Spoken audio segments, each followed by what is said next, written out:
Assalamualaikum warahmatullahi wabarakatuh. Saya Cindy Purnamasari, NPM 5019170, kelas 4E. Saya akan menjelaskan materi tentang memahami dan merancang silabus dan RPP. Pengembangan silabus.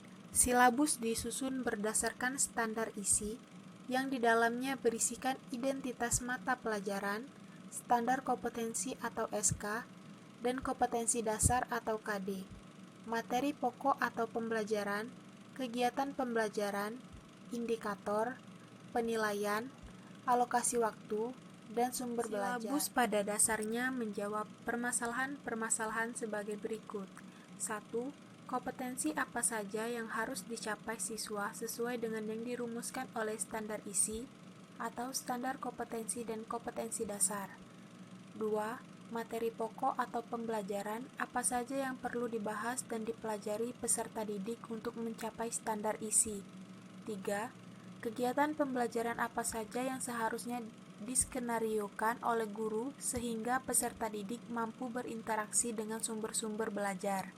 4. Indikator apa saja yang harus dirumuskan untuk mengetahui ketercapaian KD dan SK. 5.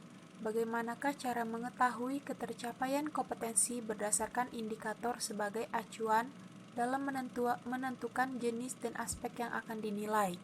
6. Berapa lama waktu yang diperlukan untuk mencapai standar isi tertentu. 7.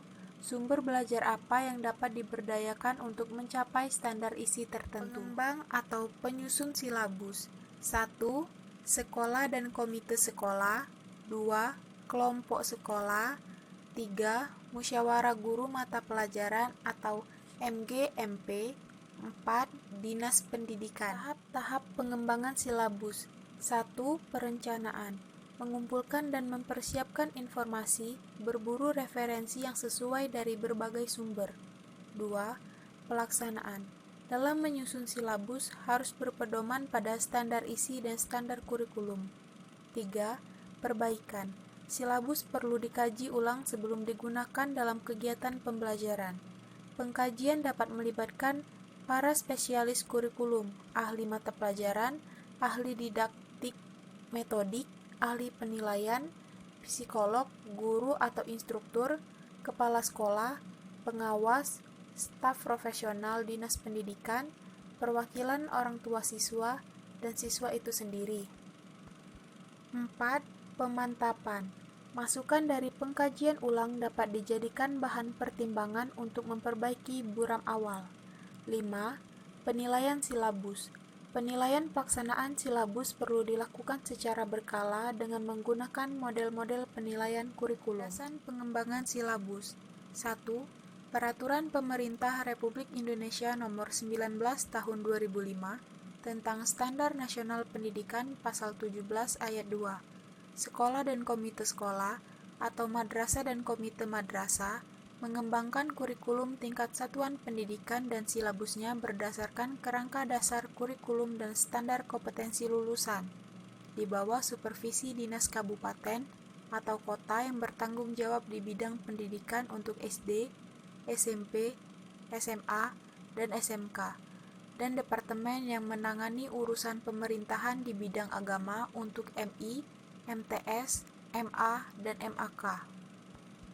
2. Peraturan Pemerintah Republik Indonesia Nomor 19 Tahun 2005 tentang Standar Nasional Pendidikan Pasal 20. Perencanaan proses pembelajaran meliputi silabus dan rencana pelaksanaan pembelajaran yang memuat sekurang-kurangnya tujuan pembelajaran, materi ajar, materi pengajaran, sumber belajar, dan penilaian hasil belajar. Waktu silabus. 1. Silabus mata pelajaran disusun berdasarkan seluruh alokasi waktu yang disediakan untuk mata pelajaran selama penyelenggaraan pendidikan di tingkat satuan pendidikan. 2. Penyusun silabus memperhatikan alokasi waktu yang disediakan per semester, per tahun, dan alokasi waktu mata pelajaran lain yang sekelompok.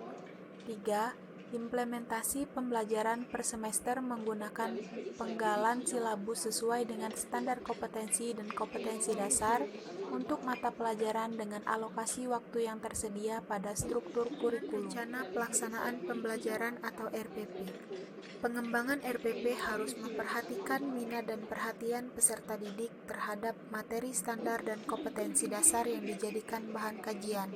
Dalam hal ini, harus diperhatikan agar guru jangan hanya berperan sebagai transformator, tetapi juga harus berperan sebagai motivator yang dapat membangkitkan gairah dan nafsu belajar, mendorong peserta didik untuk belajar dengan menggunakan berbagai variasi media dan sumber belajar yang sesuai, serta menunjang pembentukan kompetensi dasar. Pengembangan RPP. Peraturan Pemerintah Republik Indonesia Nomor 19 Tahun 2005 tentang Standar Nasional Pendidikan Pasal 20. Perencanaan proses pembelajaran meliputi silabus dan rencana pelaksanaan pembelajaran yang memuat sekurang-kurangnya tujuan pembelajaran, materi ajar, metode pengajaran, sumber belajar, dan penilaian hasil belajar. Unsur rencana pelaksanaan pembelajaran. Istilah pembelajaran merupakan terjemahan dari instruction yang secara khusus diartikan sebagai upaya menciptakan kondisi yang memungkinkan seseorang belajar. Proses pengembangan pembelajaran terkait dengan unsur-unsur dasar kurikulum yang sekaligus juga merupakan unsur dalam rencana pelaksanaan pembelajaran, yaitu tujuan materi pelajaran, pengalaman belajar, dan penilaian hasil belajar.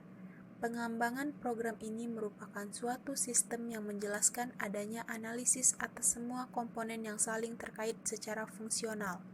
Oleh karena itu, guru harus mempersiapkan perangkat yang harus dilaksanakan dalam perencanaan pembelajaran yang akan dilakukannya, antara lain